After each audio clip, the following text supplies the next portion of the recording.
Hi, I'm Sunam with the Kids Access Press Team.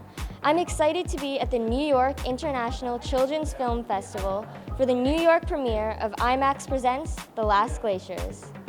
This global adventure follows filmmaker Craig Leeson and United Nations mountain hero and entrepreneur Malcolm Wood as they push the limits of extreme sports to explore the causes and effects of climate change. This documentary is a call to action. Are you ready to listen? I know I am. What inspired you to make this film?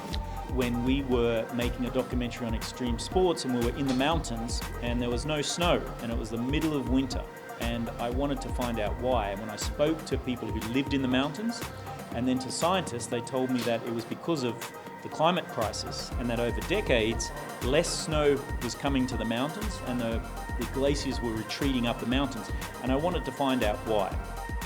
What was the scariest thing that happened when you were filming?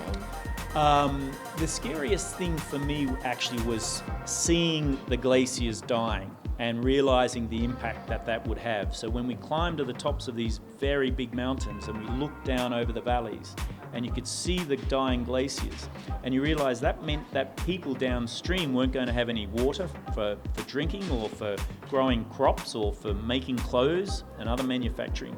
And I realized that the level of impact and that it was going to impact billions of people. Would you ever go paragliding again? That's a really good question. The answer is yes, and even though we had a few incidents in the making of the film, the sport itself is thrilling, and it really is a great vehicle to use to film because it's low impact, doesn't burn fuel to do it, you can fly really slowly, and it's exciting. So yes, I will be paragliding again.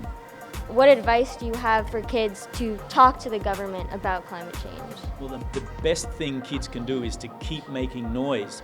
First of all, become aware. So study about the issue and make sure you understand the science so that when you present your arguments, you actually know what you're talking about, because not many people do. And that's why we present so many facts in the film. So study it, understand it, and then talk to your parents about it and let them know why you're concerned. Maybe bring them to see the film. And become active. We saw lots of children and young people protesting in the streets in cities all around the world, and that's a great way of letting your voice be heard. So there's so many things that young people can do.